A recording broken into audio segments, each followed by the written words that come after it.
नमस्कार, मैं हूँ रुचि शर्मा। वेब3 की तमाम बड़ी खबरें लेकर हाजिर हैं हम।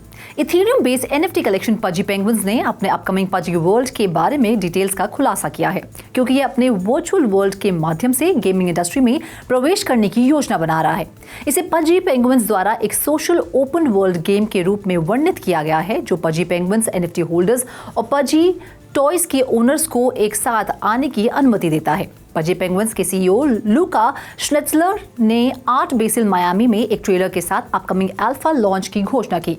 श्नेट्जलर ने यह भी कहा कि interactive virtual world Pudgy Penguins NFT holders के लिए उनके डिजिटल कलेक्टिबल्स से जुड़ने के लिए अवेलेबल होगी। सीईओ ने यह भी कहा कि पजी वर्ल्ड पजी पेंगुइन्स स्टैंस को अपने कैरेक्टर्स के साथ बातचीत करने की अनुमति देकर फैंडम के बीच क्रांति ला देगा। पजी पेंगुइन ZK Sync एरा द्वारा संचालित होगा और प्लेयर्स को एक खुली दुनिया का पता लगाने, अपने पेंगुइन कैरेक्टर्स को कस्टमाइज करने, स्टोरी ड्रिवन जर्नी शुरू करने और दोस्तों के साथ बातचीत करने की अनुमति देगा।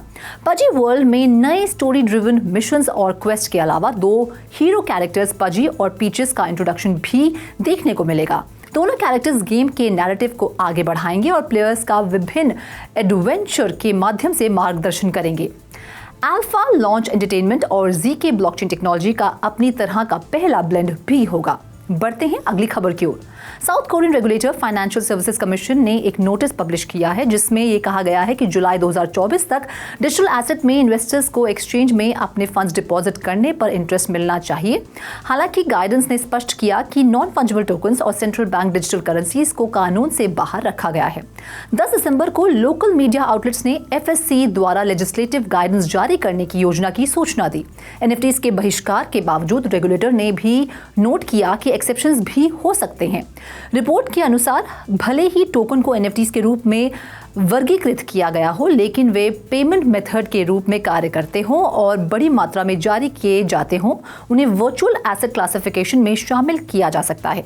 इस मामले में एक्सचेंजेस में डिपॉजिट करने पर एसेट इंटरेस्ट के लिए एलिजिबल हो सकते हैं। वर्चुअल एसेट्स को क्लासिफाई करने के अलावा साउथ कोरियन रेगुलेटर ने वर्चुअल एसेट ऑपरेटर्स के लिए यूजर डिपॉजिट को संभालने का मेथड भी निर्धारित किया।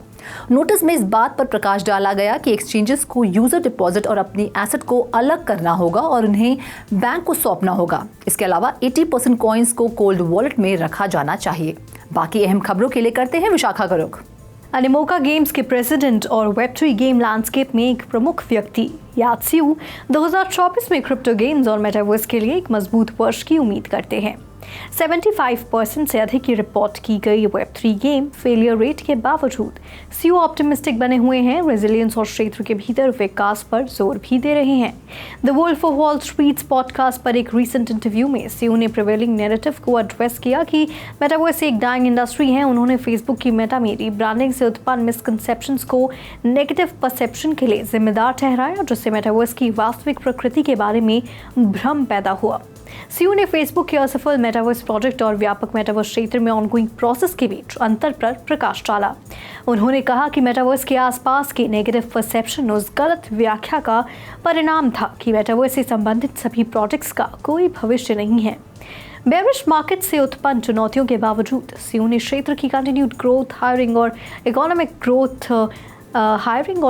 एक्टिविटी पर जोर दिया। हालांकि बुल मार्केट में अपेक्षित गति नहीं थी। इसके साथ साथ उन्होंने इंप्रेसिव NFT सेल्स का हवाला देकर मार्केट की स्ट्रेंथ को रेखांकित किया, जो पिछले 30 दिनों में लगभग $900 मिलियन थी। अब बढ़ते हैं अगली खबर की ओर। ABP नेटवर्क, जो पॉलिटिकल जर्नलिज्म में अपने अग्रणी काम के लिए जाना जाता है, ये घोषणा करते हुए रोमांचित है कि उसके नए लॉन्च किए गए इलेक्शन सेंटर मेटावर्स ने काउंटिंग डे और उसके बाद ग्राउंड ब्रेकिंग नंबर्स हासिल किए। 500 से अधिक पैरेलल रूम्स में 50,000 से अधिक ग्लोबल यूजर्स को रिकॉर्ड किया। लॉन्च के बाद live TV, VOD, short video के साथ 1 लाख से अधिक इंटरैक्शन देखे गए हैं, क्योंकि यूजर्स ने इलेक्शन सीन्स का दौरा किया, लाइव स्ट्रीम व्यूज में शामिल हुए, गेम खेल, वर्चुअल वोट डाले और सेल्फी पोस्ट की, जो स्केलेबल वर्चुअल के लिए एक नए स्टैंडर्ड का प्रदर्शन करता है। इवेंट्स को सीधे मोबाइल फोन से एक्सेस किया जा सकता है। ABP नेटवर्क भारत में मेटावर्स क्षेत्र में कदम रखने वाला पहला मीडिया हाउस है, विशेष रूप से इलेक्शन स्पेस में। यह प्लेटफॉर्म 2023 के असेंबली इलेक्शन रिजल्ट्स और 2024 में होने वाले लोकसभा इलेक्शन से पहले इलेक्शन कवरेज के अनुभव के तरीके में क्रांतिकारी बदलाव लाने के लिए डिजाइन किया गया है। Over to you Roshni. Zetrix एक लेयर 1 पब्लिक ब्लॉकचेन प्लेटफॉर्म ने आज अपने groundbreaking digital credentials platform के लॉन्च की घोषणा की, जो सिक्योर, कन्वीनियंट और इंटरऑपरेबल क्रेडेंशियल्स वेरिफिकेशन के एक नए एरा की शुरुआत करता है।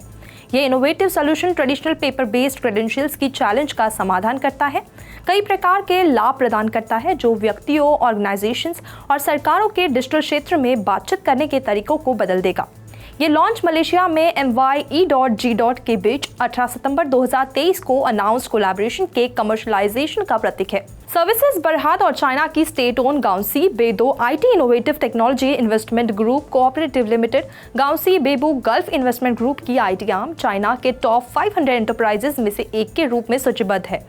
शुरुआत में यह सेवा डोमेस्टिक चाइना नेशनल्स को पेश की जाएगी, जो चाइना के नेशनल पब्लिक ब्लॉकचेन के लिए इंटरनेशनल गेटवे जिंगजाओ इंटरनेशनल पर एक वेरीफाइबल क्रेडेंशियल्स के रूप में अपने नेशनल ID या ड्राइविंग लाइसेंस को डिजिटाइज करने के लिए चुन सकते हैं। Zetrix के माध्यम से जो जिंगो के साथ एकीकृत करता है नेशनल ID या ड्राइविंग लाइसेंस VC को उनकी आवश्यकताओं के अनुसार रेलेवेंट आइडेंटिटी या ड्राइविंग लाइसेंस डेटा को वेरीफाई करने के इच्छुक किसी भी वेरीफायर द्वारा ऑथेंटिकेट करने के लिए अब्रॉड में प्रस्तुत किया जा सकता है। तो आज के लिए फिलहाल इतना ही। ऐसी Web3 से जुड़ी खबरों के लिए देखते रहिए 3.TV।